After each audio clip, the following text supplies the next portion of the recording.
ويمر بي طيفها وتسكن الأحلام جميلة وأحبها واسمها شآم. ويمر بي طيفها وتسكن الأحلام جميلة وأحبها واسمها شآم. ويمر بي. السلام عليكم ورحمة الله. أهلا وسهلا فيكم وين ما كنتوا عم تتابعوني. يسعد صباحكم مساكم حسب البلد اللي انتم متواجدين فيه. أول شي خلونا نصلي على سيدنا محمد عليه الصلاة والسلام. وهلأ بنبدأ الفيديو مع بعض. بلشنا الفيديو بالشغل، أكيد يعني كلياتنا بنفيق على الشغل دغري. أنا أوقات بشرب قهوتي أول بعدين ببلش بالشغل، أوقات بالعكس بخلص شغلي بعدين بقعد بشرب قهوتي. واليوم ما شربت قهوة، سويت الصالون وعملت شاي الكرك. هاد شاي الكرك اخواتنا بالأردن هن بيعملوه، يا ريت يعطوني الطريقة. أنا عم جيب الظرف جاهز، طعمته كتير طيبة، بس أنا اللي عم جيبه بنكهة الهيل. بدي اللي بالأردن يعطوني الطريقة الصحيحة كيف بيساووه. سويت البيض، شربت الشاي الكرك وبيجي حليب مع هيل، وحممت بنتي وانا قاعدة عم نشف لها شعرها لانه طالعين مشوار. رح طالعكم معي مشوار، شوفوا وين رحت وتابعوني. اخذت بناتي ونزلت على الحصري. هلا اللي ساكن بمدينة 6 اكتوبر بيعرف شو يعني الحصري، وحتى في عالم من برا عم تجي خصوصي مشان تجي على اسواق الحصري وتتفرج عليها. صراحة اجواء كتير حلوة وجو بجنن، يعني كل شي بدكن يا كل شي بتحتاجوه كل شي بيلزمكم بتلاقوه موجود بهذا السوق. يعني اكل شرب ألبسة أحذية فساتين سهرة، في كتير كتير شغلات يعني حلوة. فأخدت البنات ورحت لهنيك تغيير جو. رحنا تفرجنا فتلنا بالسوق، تعرفوا فتلة السوق يعني. فتلنا كتير، فمن كتر الفتل البنات جاعوا، قال ماما جعنا. بقى فتنا في مطاعم كتير، فتنا وطلبنا معجنات. جبنا قراص زعتر ومحمرة وجبنة. قعدوا أكلوا هيك كم لقمة، بس ما أكلنا كتير لأنه أنا مجهزة طبخة بالبيت، بدي أطبخ طبخة كتير ظريفة. تابعوني لآخر الفيديو شوفوا شو طبختي. سويت طبخة كتير طيبة. أكلنا كم لقمة وطلعنا كملنا دوارة، ردينا بالحصري وجبت لهم قطعتين جاتو كمان هيك تحلاية. رجعنا على البيت أكلنا الجاتو وبعدين بلشت بطبختي. هلأ هون السوق، هون تفرجوا شو عم بيبيعوا، رح تتفاجئوا. ليكوا السمك بقلب الكاسات، الكاسات البلاستيك اللي ببيعوا فيها العصير، معبينا مي وحاطين فيها سمك وعم يطعموهم هن وبقلبها عم يطعموهم. منظرهم عن جد كتير حلو. بنتي نقت كتير اشتري لها بس ما رضيت، مالي خلق انا لا لترباية سمك ولا عصافير ولا اي شي. بنتي بتحب هيك شغلات، يعني بتطلب انه جيب لها سمك، جيب لها عصفور، جيب قطة. مستحيل، ما بقدر ابدا ابدا، يعني اني احط شي عندي بالبيت ما بقدر. يعني هن مو انه سبحان الله ما بقرف منها، يعني السمكة ما بتقرف، بس ما بحب يعني، ومالي خلق اني اقعد اعتني فيهم وطعميهم وهيك. بقى قلت لها لا ما في داعي. تفرجنا صورناهم وضلينا ماشيين. هلا هون تفرجوا السوق شلون كلياته بسطات وكلياته هيك معلقين الأواعي. والله في شي حلو كتير صراحة يعني. وقفنا أنا وبنتي هيك عم نتفرج في قطع كتير كتير حلوة، يعني ما شاء الله ذوقهم كتير حلو باللبس، يعني كتير منزلين هاي الشتوية منزلين كتير شغلات حلوة. وهلا في اللهم صل على فتت كمان على محل معجنات مخبوزات مصري كمان صورت لكم فيه. عنده شغلات تاخد العقل، شايفين هاي الصاجات كلها طالعة من الفرن تازة، سخنة سخنة ريحتها لبعيد. يعني إجباري الواحد بده يقرب ويشتري ويدوق، غير شكل ما شاء الله. الله يرزقهم يا رب. وهلأ يا صبايا بدي أتشكركن كتير كتير كتير على دعمكن إلي وعلى تعليقاتكن. والله يعني كتير مبسوطة بالتعليقات الحلوة اللي عم تجيني. بدي أتشكركن شخص شخص، شكرا كتير كتير على التعليقات الحلوة، وشكرا لكل اللي انضموا جديد لقناتي. كتير عم بفرح فيكن وكتير مبسوطة إنه في كتير عالم عم تفوت على القناة. أنا مع إني ما صار لي شهرين أنا مبلشة فيها. هلأ اللي رح يشوف تاريخ القناة هو تاريخ قديم. أنا من زمان كنت فاتحتها لبناتي، بصراحة بناتي كنت صورهم وكانوا هن يعملوا فيديوهات، بس يعني كم شهر ووقفنا القناة ما عاد رضيوا يصوروا، بقى تركت القناة أنا ونسيتها، يعني إلي كم سنة نسيانتا. بس رجعت من فترة عم أقول لجوزي خليني أنا أصور وهيك. أول شي كان معارض، بس بعدين يعني وافق بما إنه رح أتسلى، ويعني بتعرفوا تغيير جو. بقى هلأ والله كتير كتير مبسوطة هيك وفرحانة. يعني طول مو قاعدة أفكر إنه شو بدي صور وشو لازم أحكي، شو لازم ساوي، إمتى لازم صور ولازم نزلهم فيديو. كله عم يطلب مني نزلي فيديو لا تطولي. يعني صار في شي ملي قعدتي بالبيت، عرفتوا علي؟ هلا الحمد لله يعني كلياتنا في شي نملي وقتنا فيه، يعني الشغل الحمد لله وحفظ القرآن، بس كمان يعني لازم الواحد إنه يلاقي شي يشتغله.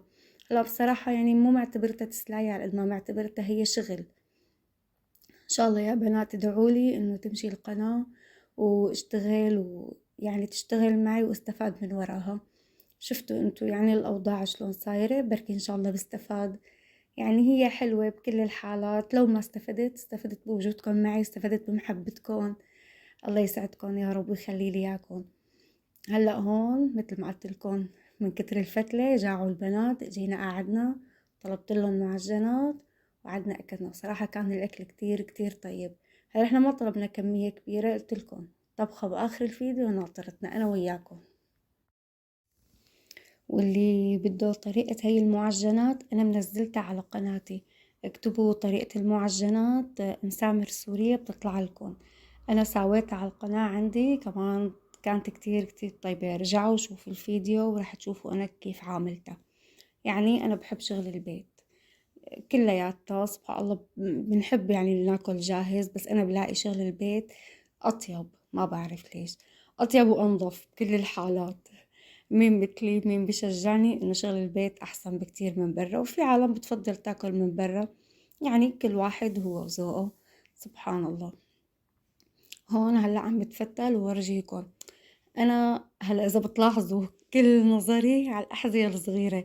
عنا ابن أخي الله يحميه يا رب هيك صغير، أول طلعته هلا هيك عمره 6 7 شهور، فطاير عقلنا فيه. فكل ما بشوف قطعة هي خرج ابن أخي، هي مناسبة لابن أخي، هي لابن أخي.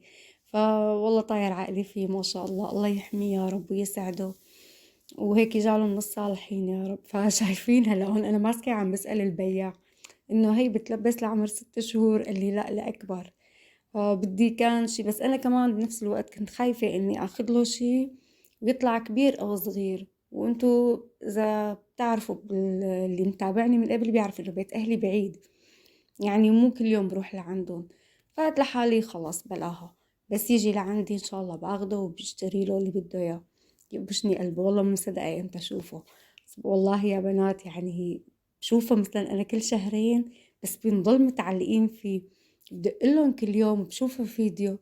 ورغم هيك ما بيحبنا مو قصة ما بيحبنا، بس هو مو متعود علينا، يعني متعود على اخواتي، متعود على اهلي، موالف عليهم. انا اول ما يشوفني هيك على الكاميرا بيهرب، كل ما قاعدينه بالحباسة بتلاقوه ركض هيك بعد عن الكاميرا. الله يساعده يا رب ويحميه. وهون لقينا عرباية عم يبيع هيك أكلات طيبة، فكتير انبسطنا أنا والبنات، وقفنا واشترينا. هلأ بالبيت رح صورت لكم ياهم، برجع بقلكن ياهم بالبيت شو اشتريت. وهي العرباية اللي مرقت عرباية الحرنكش. أهل مصر بيعرفوا شو يعني حرنكش، برات مصر وأهل سوريا ما رح تعرفوا شو يعني حرنكش. يعني أكلة مو مشمش ولا بندورة ولا بردقان، يعني هي قوامها مثل البندورة بس شكلها صغير، بس طعمتها بين المالح والحلو والحامض. يعني شو طعمتها والله ما بعرف اشرح لكم، بس هيك طيبة. يعني أنا أكلتها طعمتها طيبة، أنا حبيتها. مقبولة، يعني حامضة وحلوة ومالحة بنفس الوقت، قريبة للبندورة بس فيها حلاوة. أنا هيك حسيتها، بقى طيبة كتير. بنتي اشترت من هدول. هلأ تعوا يا بنات لورجيكم، شايفين هاي؟ أنا كتير بحبها، كل ما بطلع بلاقي منها بشتري. أنا بشبهها بالأباقيب اللي كنا نجيبها بسوريا، يعني نفس الطعمة. بس بتحسوا القبائي أتقل شوي أو أقسى. هي كتير كتير هشة هيك وطرية طرية طرية كتير. يعني والله ما بعرف شلون بدي أقولكن، هي مثل الرغوة، مثل الرغوة ومنشفينها. طعمتها طيبة، هي حلوة وطعمتها هيك طيبة، أنا بحب هيك أكلات. شايفين كيف قلبها هيك بيجي فاضي فاضي وقلبها هيك طرية؟ لا شايفينها بتطقطق، يعني ملمسها كتير حلوة. ايه جبت لهم هيك شوية أكلات طيبة، واشتريت بنتي سميري. وهي هون اسمها حلاوة المولد. هل احنا بسوريا بنقلها شطي مطي أو إلها اسم تاني راح عن بالي هلأ. نوغا، مثل النوغا. إيه، هون بيقولولها حلاوة المولد، فهون مشهورة كتير هيك. وجبنا هيك شوية نقرشة للبيت، ها عم ورجيكم شو جايبين. جبت لهم قطعتين جاتو كمان، قعدنا أكلناهم، كانوا كتير طيبين والله، هيك مو ناشفين أبدا، وطعمة الكريمة اللي فيهم كتير طيبة. إيه الحمد لله، يعني انبسطوا البنات وغيروا جو. أنا على أساس نقعد ناكل الجاتو برا، بس الزلمة طلع ما عنده مكان نقعد فيه، محل ببيعه بتمشي. قال تاكلوهم بالطريق، قلت له لا، يعني كيف بدنا ناكل بالطريق؟ فصعب كتير انه الواحد يوقف ياكل بالطريق. قلت له للبنات خلاص بناخدهم معنا على البيت، ناكلهم بالبيت. قال ماشي. حطيناهم بقى، حط لي اياهم بعلبة وجبتهم معي على البيت، قعدنا بالبيت اكلناهم. وهلا يا بنات، نحنا فتنا بشهر رجب، ان شاء الله يا رب هيك كل سنة وانتم سالمين وينعاد عليكم بالصحة والسلامة. ان شاء الله يا رب هيك يجي علينا رمضان نحنا سالمين مطمئنين يا رب العالمين. ان شاء الله بينعاد على جميع أمة سيدنا محمد بالخير، ويكون كل العالم وكل المسلمين بأحسن حال يا رب. يوقفها الحروب، والعالم يا رب المغتربة ترجع لبلادها بإذن الله. إن شاء الله رمضان الجاي نكون كلياتنا هيك مجتمعين بسوريا بإذن الله. قولي يا بنات بالتعليقات كيف عم تستعدوا لشهر رمضان. قولولي شو هو الورد اللي عم تعملوه، شو التسبيحات اللي مبلشين فيها مشان نستقبل رمضان بإذن الله بقلب نظيف. هلا هي طبختي هون المفاجأة، طبختي شيش برك، بس للأسف ما صورت منيح. هون بعتذر منكم، تصوير والله كان هيك لقطات صغيرة، كنت مستعجلة كتير وكان صعب كتير اني صور خطوة خطوة. عجنت العجينة كلياتكم بتعرفوا، عجينة الشيش برك، عجنت العجينة. وأنا بالعادة بعمل الشيش برك مثلا اللهم صل على النبي لحمة وبصلة مثل هاي وكزبرة. بس جاراتي هون بيعملوها مع بصلة مقلية ولحمة مقلية. فأنا بهي الطبخة طبقت الجهتين، قليت لحمة وبصلة وعملت اللحمة النية مع البصلة والكزبرة، وحشيت الجهتين، حشيت من هي وحشيت من هي وسقطت الجهتين سوا. هلا كله بيستوي وكله بيطلع طيب والله. يلا اكل من هي لاقيها طيبه واكل من هي طيبه. هليك وانا عاملتهم نوعين، النوع اللي مثل الطاقيه هدول حشيتهم اللحمه المفرومه مع البصله مقلايين، والنوع التاني اللي عاملتهم مثل البرك مثل المقروضه، هدول اللي حشيتهم اللحمه النيه مع البصله والكزبره. والله الجهتين طلعوا كتير كتير طيبين. هلأ هي اللبن أنا ما بخفقه بالخلاط، بخفقه على هي الخفاقة، وحطيت له نشا. مثلا لكل كيلو لبن بده 3 معالق نشا، وكتروا مي، مثلا اللبن قده مي حطوا. لقلكن ليش لا تقولوا كتير، مو كتير. هلأ العجين بيغب مي، ولما بيغلي اللبن كمان بيتبخر، ف يعني رح ينقص مي كتير، رح يرجع لبن عادي. عرفتوا؟ المي كلها اللي رح تضيفوها رح تروح. هلأ شايفين هون بس غلى اللبن، أنا أول شي بحط على البارد اللبن والملح والنشا، بحركن بس يغلي اللبن بسقط الشيش برك بقلبه. في عالم بتشويها شوي للبرك قبل ما تحطها لشيش برك، قبل ما تحطها بتشويها بالفرن. أنا والله بحطها مثل ما هي هيك نية، لا بشويها ولا شي، بسقطها بس تستوي خلص بقيمة. وزاد عندي شوية من الحشوة، دعبلتهم هيك طابات طابات وسقطتهم كمان بقلب اللبن. لا تخافوا ما بيفرطوا، بضلوا مثل ما هن، بيعطوا نكهة كتير طيبة، كتير كتير جد. نكهة اللبن تطلع كتير طيبة فيهم. عملتهم هيك طابات طابات آخر شي للحمة وسقطتهم بقلب اللبن، كله بيستوي مع بعضه. بتركهم بعدين منوص الغاز عليهم، بتركهم كمان هيك يغلوا شي 10 دقايق. هلا بس يستوي العجين بفوش على الوجه. هلا بتطلعوا بتلاقوا العجينات هيك فاشوا على الوجه كلياتهم، هون معناتها بلش يستوي. واهم شي التحريك، اوعكن تفزروهم انتو عم تحركوا كمان بالكبجاية، يعني التحريك خلوه من قفل الكبجاية مشان ما يتفزروا معكم. هاي شايفين؟ يعني لا تقولوا خفيف، لا اللبن مو خفيف ابدا. هلا العجين رح يغب كل المي اللي باللبن، يصفى لبن على الحل. يعني ما شاء الله طلعت اكلة بتشهي، غير شكل. اشتهيتكم كلياتكم فيها. في عالم كتير بس تستوي بيحطوا توم وكزبرة بقلب اللبن، انا عندي ما بيحبوا. يعني والله انا من جهتي انا بحبها كتير، بس جوزي وولادي ما بياكلوها فما بسقط. هلا بس تنتبهوا، انا بس اسكب الاكل بحط شوية كزبرة جنبي، فلما بسكب صحني برش هيك رشة كزبرة قدامي، كمان بتطلع طيبة. كله نعمة الحمد لله. هون يعني تقريبا ها بلشوا يستووا. شايفين الشبرة كلها فاشت على الوجه، بقى بلش هاي يستوي.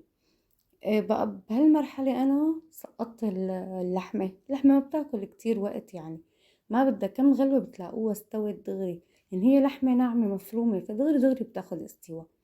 هدول اللي كانوا زايدين، لا شايفين بعملهم هيك طابات طابات، بسقطهم بقلب اللبن، ما بيفرطوا ولا بصيرلن شي، بالعكس بضلوا مثل ما هن. كمان طعمتهم كتير طيبة. وهي طبختي كانت، وهي سيراني كان اليوم. وهي هدول كنت نسيانتهم. هدول بنتي بتحب هيك تشويهم بالمقلاية، مقلاية التيفال، لا تحطوا لا زيت ولا سمنة ولا شي، مقلاية التيفال هيك وشوتهم، كمان طعمتهم طيبة. هذا هو صحن الكزبرة اللي قلتلكن عليه. هيك جربوا وإن شاء الله ألف هنا للجميع. لا تنسوني يا صبايا من دعائكم، وخلص الفيديو وسامحوني هذا الفيديو طولت عليكم شوي. الله يسعدكم يا رب. استودعتكم عند رب العالمين. سلام يا صبايا.